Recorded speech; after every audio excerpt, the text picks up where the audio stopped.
Well, welcome back, everyone, to another episode of Meet the Author. Today, I have Morgan Elizabeth here. Morgan, thank you so much for jumping on with me. Thanks for having me. I'm excited to be here. I have a fun little fact to share with you. So I also have the first name Morgan. I don't go by it. I love that. I go by my middle name, but when I was like, oh my gosh, I get to talk to another Morgan, I was so excited. Honestly, it's shockingly not that common of a name. Considering when I look at the charts and stuff, because I never know what's a named character, so I'll look at birth year charts to be like, what was a popular name that year, so that it feels like organic. And I'm like, Morgan is pretty high up there. Apparently, this is something I didn't know, but I just started working with someone named Morgan, but that's the first time, besides her, I don't even know yeah, so many Morgans either. But my parents named me Morgan because this is totally off topic. I mean, not that there is a topic, just random chats here. But it was because my parents didn't want to know what gender I was. Yeah. Morgan, because it was gender neutral and it was Morgan. Yeah. And my dad on this TV show loved the character and he was a Morgan too. And so that's why. And so I was going to be either. Apparently, my mom heard some parent yelling at their kid whose name was Morgan while she was pregnant with me, and she said, "That sounds good." And I said, "That's a crazy thing to admit, Mom." There's so many people that do that though, that they think of kids' names and they yell it, they practice. Oh, that's what I did. I have 3 kids, and first middle name, I would yell it out, and I'd be like, so and so. I'm like, oh, that doesn't have a ring to it. It doesn't flow. But yeah, I had to pick out kids' names that I could yell across the grocery store. I love that. I love that, and that's so real because that'll probably be me too. I just had a friend who just had her kid, and their thing was nicknames. They're like, we can't give our kid a name that the nickname is weird, that people will make fun of them because of their nickname, or that there isn't a nickname, because she's like, I have to have a nickname to call my kids. Yeah, I went with the most generic names. I have a Ryan, an Owen, and an Ella, and I was like, it's easy to spell. It's not too hard. It's easy. I just kept it simple because I was like, I'm not that unique. I'm not.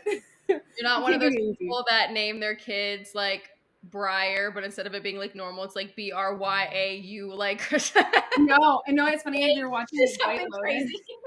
No, we were watching my husband and I were watching White Lotus, the new season, and the kid's name is Zaxton. I was like, you gotta be fucking kidding. Zaxton? And I think that's the shtick, but I'm like, God, there's some names out there. No, there definitely are, but you have very cute names for your kids. I love them. Also, we already talked about it before we started the interview, but behind, love it, the cute pink bows. My Etsy sticker. So aesthetically. We really lean into the branding over here. It's just pink and bows. It's just fun. It matches. It's the vibe. It perfectly captures. I feel like you just that's my a happy, cat tree. Lovely. She doesn't even go on anymore, so it's just a mess. All the vibes. All the vibes. Well, again, thank you so much for jumping on today. Obviously, we're here to talk about your newest book, but we get distracted. It's fine. I'm a yapper, so lots of other things, but Never Been Worse, obviously, is what we're here to talk about. For anyone who may be this is their first introduction to you, oh, I just stumbled upon Morgan Elizabeth. We'll wind it back to who are you, how did you get into writing? What was kind of your path here to start to writing books? If anyone's okay, I've never seen her, but I love her vibes already. Who is this person? Just kind of give us a little spiel. If you like the vibes, I like to say that I very much I write what I am. So I am thousands of rom-coms. That's kind of my vibe. It's very girly girl, very, I love thousands of rom-coms. It's what I grew up watching. And it's just what I love to read. I don't do third act breakups anymore. My older stuff has some, but that's because I have anxiety. I stumbled into this job. I was a stay-at-home mom. I had a business. I had a blog, and I was doing SEO. I was doing work at home stuff. Had a business doing SEO, and 2020 happened. I had my daughter in 2020, and as we all did in the year of our Lord 2020, I had a breakdown, and that's just as it happens. We moved. I found this set of index cards. It was a perfectly plotted out book that I was I could never actually write a book, and then I put it away. but spoiler, I don't plot things that well anymore. That's one and only time I did it that intricately. But I found it and I said, you know what, fuck it. Let's just try this. And I was like, I just want like Target spending money. I just want like coffee money. And now it's my full-time job and my husband's retired and it's just kind of taken over our lives, but in a good way. So I never feel like, well, how did you get started? And I'm like, I don't know. I just did it. I don't know. I just kind of like, Index cards. yeah. I just started writing index And cards. then I lost it and then I found it and that was my first book, The Distraction. It's, you know, that like Renee Rapp sound where she's like ADHD. That's the definition of my entire business plan. It's just, that's it. So yeah, I don't. It's not as mystical and fun as some other authors. That's so real though. Like that's what makes. I feel like honestly that helps people like more than anything. You know, someone who's like, I don't think I can write a book, blah blah blah, and you're just like, just do it. Just do it. I'm like, done is better than perfect. You will like full disclosure. You will always find a typo in my book. It's gonna happen because done is better than perfect. But yeah, that's kind of like my motto in life. So my boss, his like motto, I'm a TV meteorologist here in Oklahoma, but his motto when it comes to like certain graphics and things, it's don't let perfect get in the way of good enough. No, literally. I'm like, sometimes game changer to have that mentality. Sometimes you just gotta cross off a list and get it like off your head. I truly believe in this. No, I would come in and be like so like overanalytical, like I was just overanalyzing everything and looking at stuff, and I was like, well, I could have done this and this and this, and he's like, don't let perfect get in the way of good enough. Did you tell your story? Did you get it on air? Did people at home know? Did you get it up on time? Like it's done. It's. He's like, did it go on TV? Do the people at home need to know the 1,000 thoughts in your head? I'm like, no. I think that there's definitely like a barrier there where if you can get past that, you can literally run the world. Men do it all the time, so.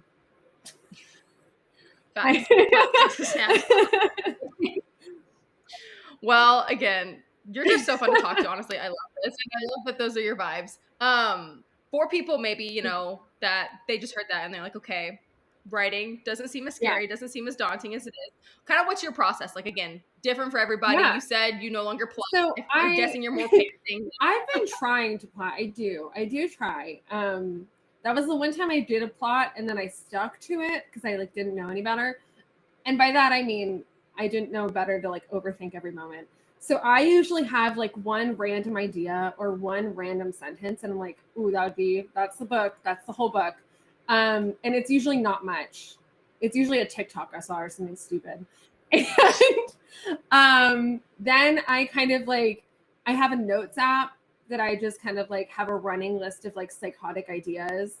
And sometimes I read them out to people and they're like, what? I'm like, trust me. I don't know.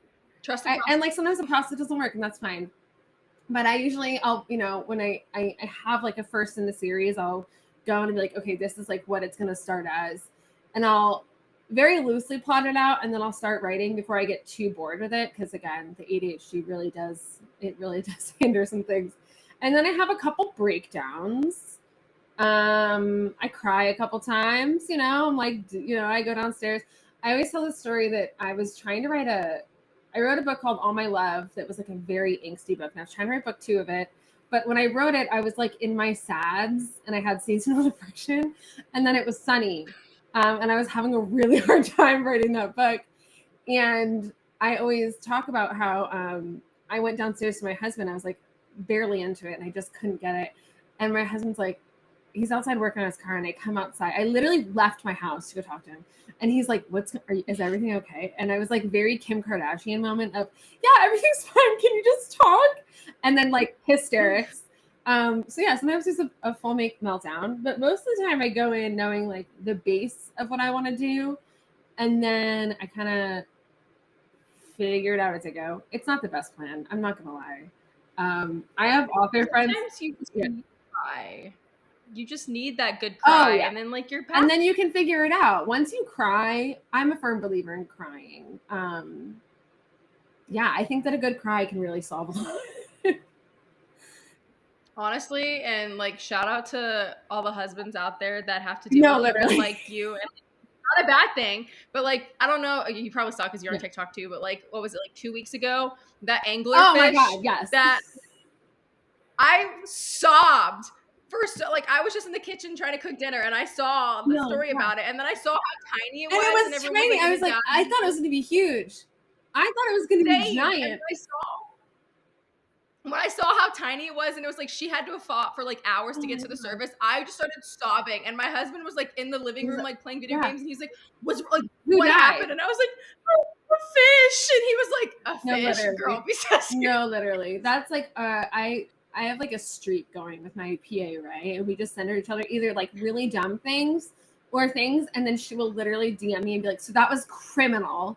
That, and I'm like, if I had to suffer, so do you. End of like that's it. If I'm not suffering in this alone. But yeah, it's a good cry can fix a lot. A cry and a to-do list, I can conquer the world. Honestly, I love that. I love it so much. When you go to plot, like you said, you know, you kind of like loosely have an idea, okay, like the first book for a series. Do you plan out like every book, you know, like, okay, when you start a new series, I'm going to do 3 books, I'm going to do 5. These are going to be So I or no? usually know how many I want to do. I might change that like down the line. Or sometimes I'll be like, I'm gonna save this character for a different series, etc. But I usually know the basics, and I usually know at least one of the characters for each book.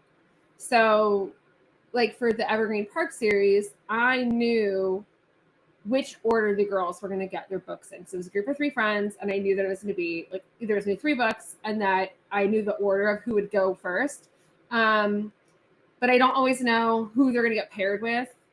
I have to like wait and like let it cook, you know, and like see what my brain comes up with. And sometimes I have to name them, which is a crime in and of itself.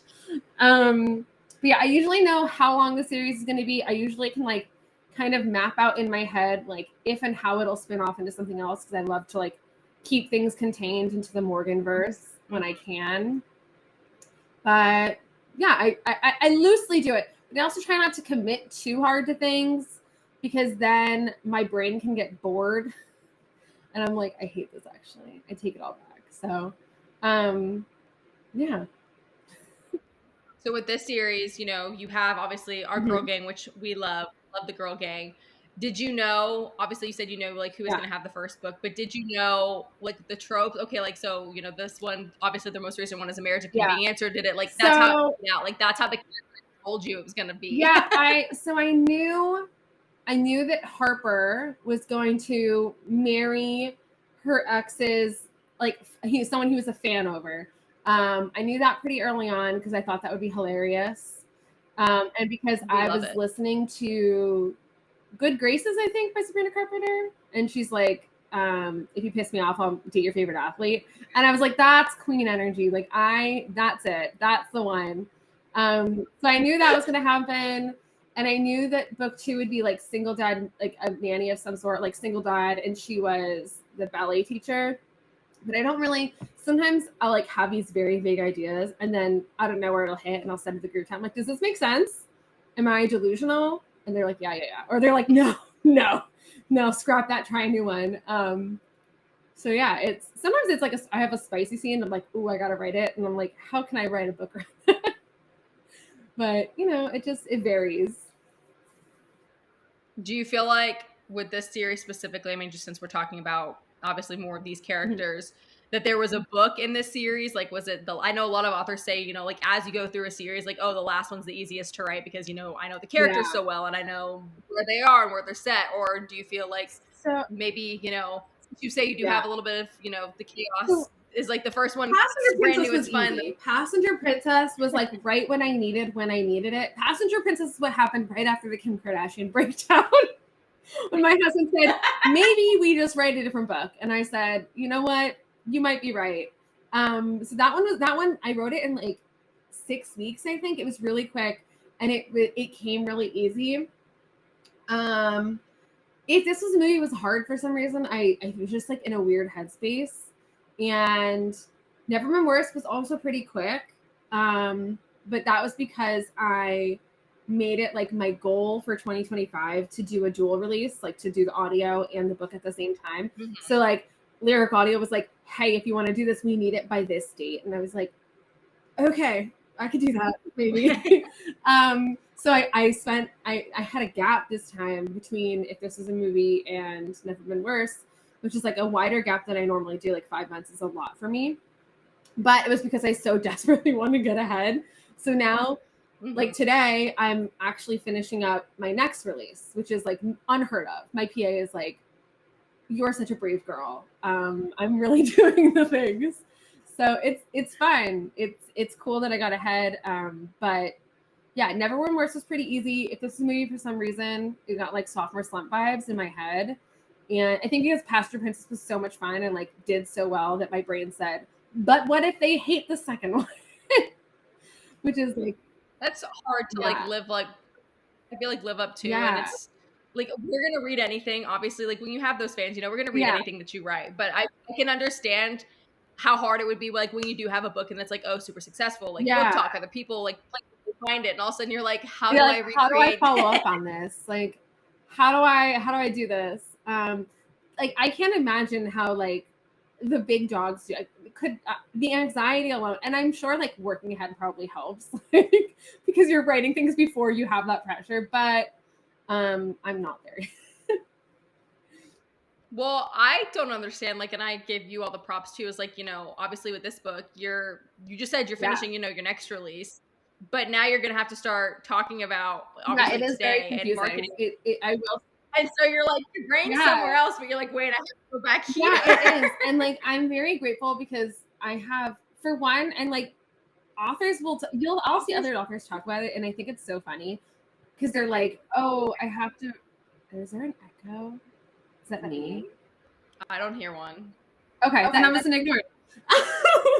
I'll hear other authors talk about it and they're like, ooh, it's time to talk about this book that I wrote 6 months ago and I forgot what happened. And like, there's a consensus of we'll go to like the 5-star reviews and we'll be like, what was this book about? Like, what were some good quotes? What? It's like you need a refresher, which is fun though, because it's also like you get to see what people were excited about. And then I avoid all the other ones because I'm like, you know what I don't need today? To make myself sad. I don't have the time to cry today. Like crying is good. Today is not the day. But yeah, it's really weird because every once in a while I'll be talking and I'll like almost say the wrong name. And I'm like, you guys don't even know who this person is yet. Like you don't even, I just barely named this person. So it's kind of confusing, but also it's fun to be able to be like, and then you guys are gonna see someone soon. But yeah, it is a bit of a mindfuck. Do you love, obviously a big Taylor Swift fan we talked about, do you love dropping like the Easter eggs and stuff like that to try to be able to pull back and then be like, hey, remember when I told you, you know, this? Yeah, no, it's really fun. When I can, I love to do it. My problem is that I don't work that far ahead, right? So like sometimes I'm like, oh, it would have been sick if I had done that, but I just don't think too far ahead. But I am trying to get better. Like now I have literally, I know that my next series is probably going to be 4 books. So I have 4 docs up now as I'm working on my first one in that series. And I'm like dropping things and then making sure I'm like, I'm trying to Taylor Swift my way through life. I'm not there yet. I'm not, I don't have the team of people. Yeah. You know, Taylor Swift, they have to call it the Taylor Swift method now because truly no one else really can do it to the level that she does because it's crazy. And then like you have people who are like my husband who are like, I'm pretty sure she watches all of your theories and she has some intern like combing through them, picking the really good ones. And I'm like, you know what? And I don't care. I'm okay with that. You know, I'm here for a good time. I don't need the reality of it all. But the theories, like everyone is theorizing now because she did so much before. Like people wouldn't have started the theories if she didn't like prove herself so many times that like she was already thinking like that. Well, no, there's like interviews from like Fearless and Taylor Swift debut of her being like, no, I put things into the album, like into like the lyric pages, like hints of things. Like Girlfriend was insane back then. It's just we've just kind of like taken it 8 steps too far. My PA Ray is always like, I think you guys are in an abusive relationship. You guys like it sounds I need you guys to listen to yourselves. And our other friend is in our group, Ashley, is like, I think rep is coming. And I'm like, you're right, it is. And then that day comes and goes, and we're like, see, here's why we were wrong. Like, it was obvious. It was all in front of us. And then they're like, you guys okay? No, we're not. We just want rep Taylor Swift. I'm a Taylor Swift fan. Is like, I'm not obsessive, about it, but like when she Like like a normal person. I'm excited about it, and like I'll listen to her music, but I don't like. That's not my level, but I applaud everyone who does do all the research and stuff like that, because then when it comes out and then it's true, I'm like, see, I need people like you in my life. I just don't want to be that person. And honestly, I'm like the in between where I don't go the next level where I'm like looking up definitions of words and like how many letters and adding them and subtract. That's a little too much for me. I don't have the brain power, but yeah, some of them are. It's and when it's dead on, I'm like, damn, you guys, you really did that, and I love that for you guys. Crazy, but that's why we need people like that in the world, because everyone can be like that, and we applaud the people who can. I know. I'm always like, Swifties could literally take over the world, and it would be fine. I mean, I don't find is actually a very extreme statement. I don't know. It would be fine. Everyone would be crying. The Eras tour would just be playing on loop. Sounds fun to me, though. It couldn't be much worse than it is now. Very true. Very, very true. Back to a better world, maybe. The world that we don't actually... Yeah, exactly. The fictional one. Why that we all love the fictional world is exactly. We need our escape. For Never Been Worse, obviously, so many good tropes, sub-tropes, I think, in this. Going back to, which I love, again, that you pulled it from Sabrina Carpenter. The fact that this is, a marriage of convenience, and it's a marriage of convenience with her cheating exes, like, guy that she's obsessed with, Also, the fact that you built it in, that it's like a he falls first, and then like he's a little like golden retriever, like happy boy. He's down bad. That man is so down bad. So down bad. Okay. From the jump. From the fact I'm obsessed to because there's a lot of marriage of convenience books out there, and the My Wife thing. We eat it up every time. But the fact that he was like, little wife, I loved it. I remember sending a text, I think it was to Ray, and I was like, I think I'm going to make him call her little wife. And she's like, oh, yes. And we just like, sometimes things happen, and I'm just like, I would eat this up. And I think everyone else will. And sometimes it's like, people are like, I don't get it. And I'm like, you know what? And that's fine. This one was for me, I guess. But yeah, little wife was a good one. I love him. Everything was so good. But yeah, no, the little wife, because again, like every time you have a My Wife, something. Yeah, and I didn't want it to be like the My Wife. Like that's like it's like not overdone, but it is. It's like the obvious answer. So it's the obvious answer. Little wife. That would be not like other girls. Little wife was like still perfect, and it like made sense. It wasn't like cringe, because sometimes I feel like we go into cringe territory with the wife stuff, or like what we call. Yeah, and to be honest. To be totally fair, my editor did have to be like, hey, we're going to cut some of these out because it's a little, like, we get it. Where they're married. I'm like, that's fair. I think it's funny, too, for authors, though. Like, you go back. Because, like, when you're writing it, you're not, like, consecutively writing it. So you don't with certain things, too. And then you go back and you're like, oh, I literally did drop a little wife 82 times. Maybe. Yeah. Like, maybe I have to cut some of these out. Or I'm like, in the book I'm working on right now, he has a mustache. And I'm like, Morgan, you can stop pointing out this man has a mustache. Like, we can stop.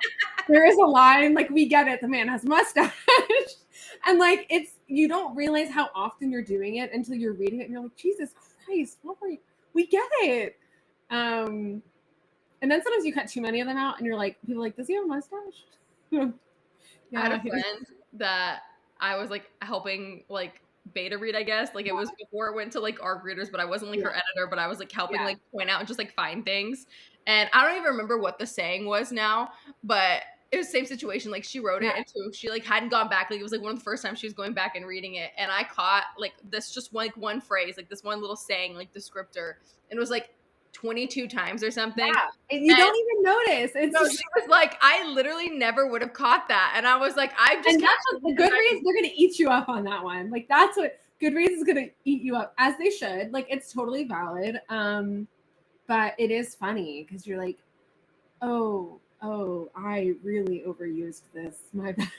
Well, it's people I think forget too. Again, like you're not just like sitting one day and you're like, I'm gonna type out a whole like you take 6 weeks. Sometimes it takes even, it is Yeah. months sometimes that people are writing these books. Like they don't remember what they did way back when. And then even worse, like when it's done, I don't want to do a second read through. Like I really don't. I don't like because I know if I do, it's going to take me 4 weeks just because of how much shit I'm going to change. Because I'm like, I hate this. So there's that also. Very fair, very valid. Yeah. I forget who it is. I want to say maybe it's Laura. I don't remember if it's Laura or not. Pavlov. It might not be. But I remember I talked to someone and they were like, I edit as I go because they don't like that exact thing. They don't want to go back through, but they're like actually able to like, it's like every 3 or 4 chapters they go back Well, and they but she was the teacher, so that makes sense to me. Like, I can't remember if it was Laura. I want to say it was Laura, but it's like she writes like so many chapters and she go back and she edits them, so she doesn't have to go back and like work the whole book. And I'm like, I love that your brain works like that, but I don't think I could do that. No, I couldn't do it because I jump around to like what I'm not bored about. I'll be like, oh, I don't feel like writing spice today. I'm gonna go skip on over that. I'm gonna do this today, and then I'll like usually what happens I get 80% through and I go, oh no, I have to change the entire order of everything. So then I like change it around. So then when I do my final edit, I get to be like, oh, I can't mention this because it didn't even happen yet. Like that I changed it. So I can't even do that. I can't edit as I go because it is infeasible. Everything's going to change. Nothing is final until it's done with my dev editor. It's not done until it's done, okay? Until I've clicked submit and it's out there to you guys. And then sometimes once you I guys hit, like, once I submit it to KDP and they're like, you can't change anything anymore, then it's done. And then I don't want to see it anymore. That it is what it is. It's out of my hands. Someone's like, hey, Morgan, there's a typo. You're like, cool, okay. I'm like, honestly, pretty. I'm like, there probably is. Sometimes I'll people be like, I found a typo. I'm like, you're probably going to find more. I hate to say it. And like, not to say like when people send us typos, I do go back and I fix it. But like, I don't rush to do it because I'm just like, it's unique, okay? It's like glitter. You found a sparkling moment of my you win. You win a prize. You get the badge today. And so many times too, our brains autocorrect like over stuff like that. The like you don't even notice.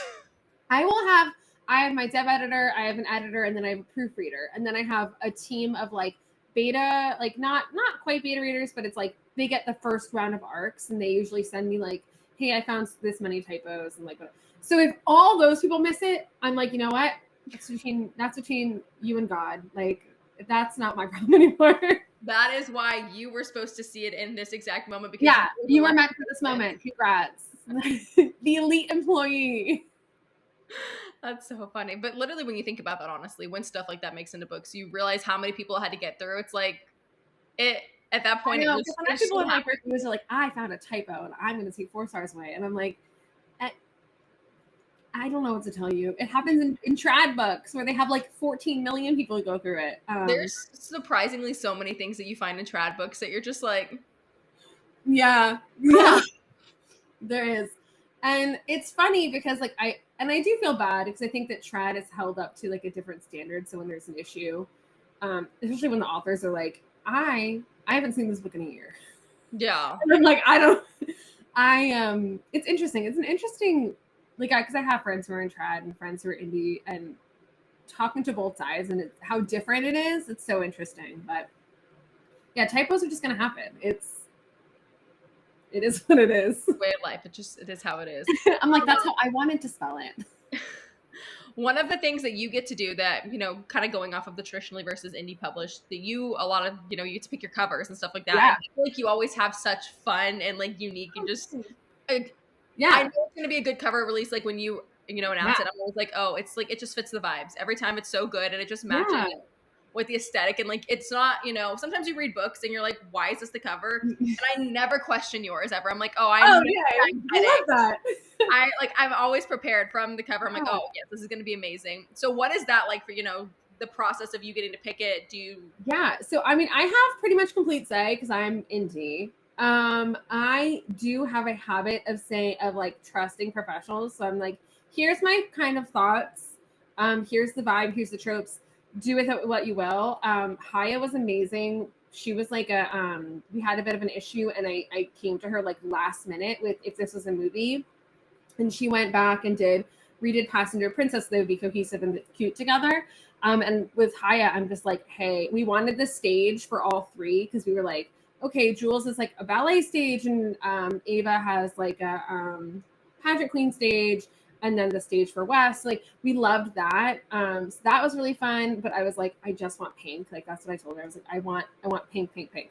And then this time for the book that I'm working on right now, like we're already kind of like playing around with cover stuff, and I was very proud of myself because usually I'm not very organized, but I did make a Pinterest board, and I was like, I have a vision for once in my life, please. So then my PA Ray was like, okay, we're gonna reach out to this person for character art, and we're gonna reach out to this person for formatting. So like I'm very, very excited. I think it's gonna be super sick. But yeah, I think that because I'm indie, and because my background is PR and marketing and SEO and stuff, I have a pretty good handle on like looking at what's doing well. And I'm like, okay, so like I think this is out, or this is in, or that this is gonna become in. And sometimes I'm way off, but it is what it is. But yeah, it's fun. I get to kind of like play with things and work with artists that I really like. And we've been having Jay do these like, I don't know if I have me up here. The character covers that have the character art as like shop exclusives, and those are really cute. But yeah, it's a blast. I get to do whatever I want. I love that, honestly, and I think it's so fun too that you do get to have so much control of it, and Yeah. being exactly what to say. I want them to all be pink or whatever. Like you get to have that say, and it's like, nope, this is my world, and I'm living in it. It's Barbie's world. Yeah, it's literally this is not the Mojo Dojo Casa house. This is Barbie's house. Well, real quick, circling back for the end, obviously, again, talking about this book, give us rapid fire some of the tropes, what people can expect if they're like, okay, I love this. And then, if they decide to read this, can they go like, does it make sense to go back and read book 1 and book 2? Do they need to be in order? Kind of just really quick rundown of everything that you would give to someone who's like, I want to read this right now. Yeah. So you can read in whatever order you want. You will get spoiled on who ends up with who, but I don't think that that's really a spoiler. I think that that's just kind of like read the back of the book and you can figure it out. So you can start wherever. I kind of do that on purpose because I want people to be able to jump in wherever and skip whatever tropes they don't like. Never Been Worse is Reputation Taylor Swift coded, but like very subtly. So if you're not a huge Swiftie, you won't be like, ooh. It's Marriage of Convenience, Revenge on an Ex. He's her ex's favorite artist. And they force proximity. They live together. They go on honeymoon together. She has an initial. There's an initial. There's pining. I don't know. I'm trying not to like think of spoil. I'm trying to like say things that I'm like, oh no, that'll spoil something. But yeah, it's he's very, very down bad. He falls first. That's not a spoiler. This man has been obsessed with her for years. Yeah, he's been obsessed with her. Our man is down bad. She's very hesitant. It's rock star fashion designer. I think that's really all I got. There's one quote in there, so if anyone doesn't want to be spoiled, like don't, but I don't think it's like a huge spoiler, but I just have to say I loved it when she's like, I don't remember the exact words, but she's like, I'm falling, and he's like, I'm glad you're finally here. Like I've been waiting for like 2 years. I know. I love him so much.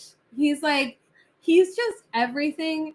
When you say like golden retriever down bad MMC, it's literally his pictures sitting there just smiling. He's probably also holding a picture of Harper because he loves her so much. Like he's like so obsessed with her, and everyone knows it. That's the best part. He's literally like, this is my little wife. And everyone knows it. That's the best part. Everyone but she knows it. So, and everyone has been knowing it. So it's funny. It's a lot of fun. And the vibes every time if you pick up a Morgan Elizabeth book and you're like, okay, obviously we talked a lot. You see the pink, Taylor Swift and stuff like that. But they're rom-com again, early 2000s energy. You are going to laugh. You are going to giggle. You are going to like swoon over it. Like everything is so good. It's just, it literally takes you back. That's the goal. Some of the I'm like, this is like dissociation core, where I'm like, when you just want to like turn your brain off. I always say like, you're not going to learn anything. You're not going to leave like knowing something new about yourself and being like, wow, I really feel like this helped me grow. No, no. This is literally just to have a good time, and that's it. I feel like, and I don't think this is like something that we take the wrong way or something, but like you're a palate cleanser, good time. Yeah, Like, no, and I think like there are people who would take that the wrong way, and I'm like, no, thank you. That's exactly what I want it to be. I want it to be bubblegum pop pink Pilates princess, like, it's like it's a very specific vibe. And again, in a world that is on fire, sometimes you just want to be happy. you just want to not think and just live in your good time bubble, and Yeah, exactly. fall in love, and it's sweet and it's cute and there's lots of I romance. am Belinda in that little bubble. That's it. Floating off. You're like, don't pop it. No one. Yeah, exactly. No one pop my bubble. Yeah. Well, thank you so much for jumping on and talking with me today. Where is it best for people, A, to find your books, B, to best connect with you? Where are you most active, or like, I want to talk to Morgan more? Yeah, so I'm at author Morgan Elizabeth on everything, because I can't seem to I can't have multiple names. That would confuse me. So I'm on TikTok, I'm on Instagram. Those are like the two easiest places to find me. I have other things like Facebook and whatever, blah blah blah. But those are the easiest places to find me. I'm on Kindle Unlimited, so you can't get ebooks anywhere but Amazon. Sorry, but it is free if you have Kindle Unlimited. I'm on Audible. Like Never Been Worse is going to be on Audible, paperback, and Kindle. Your local indie bookstores, Barnes Noble, all those for paperback. But yeah, I'm where everyone is. You're everywhere. You're in all the right spaces. Honestly, I feel like most people wouldn't get upset about the KU thing. Maybe they would. Yeah, I know. I feel bad sometimes. Some people are like, I have a nook, and I'm like, I'm so sorry. I don't know what to tell you. Yeah, I'm a Kindle girly. I have two. I am too. Everyone's like, how do you have something like? Because again, I have two. I have my traveling Kindle and my at-home Kindle. Because at-home Kindle is my oasis that they won't make a new one of, and so I treat her like the precious little baby she is, because I can't replace her. So my other one is my travel Kindle for like going to work or vacation or wherever. But I think it's not. Honestly, I feel like most people use KU still. And I use it on. I have a Kindle. I barely use it. I read on my phone. It's really bad for my eyes. But again, the Kindle app, it's just so convenient. So it is. It is, and it's that between that and Audible, and being able to like download something on KU and then get it for cheaper on Audible. That's and then listen to it, and then it picks right back up where you left off. Like it's too convenient. It's too convenient. Not to do it that way. I don't want to love it as much as I do. It's like. Listen, we appreciate it, honestly. Like, I'm glad those are the places that you are. So no, for makes sure. my life easier. Yeah. Well, again, thank you so much for talking today. Before we go, is there anything that I didn't ask you about that you want to say to readers, or just anything in general that you want to get out there that, let people know? No, I think that's it. I mean, other than Rep Taylor's version is coming eventually at some point. I wish I could tell you guys when. I want to know when. And when not an Easter egg. When it does officially get announced, then you can go back and you can read. Yeah. When it comes back, we'll have to do like a bonus chapter with the vault tracks or something. I feel like it's going to be a requirement. Do like a guess or like a little, I don't even know. I don't know what it could. Like an outtake. Maybe like a 10-year or something. Yeah. Maybe like them on tour. I don't know, something cool. Yeah. Something. We'll figure it out. Well, I have to see the vault tracks first. Then I'll decide. Amazing. Well, thank you so much again, Morgan. I hope you have a great day. I'm so glad we were able to jump on and talk today. And you guys make sure you're staying up to date with everything happening here at Michaela's Book Nook for more author interviews, book reviews, and more. And until next time, bye everybody.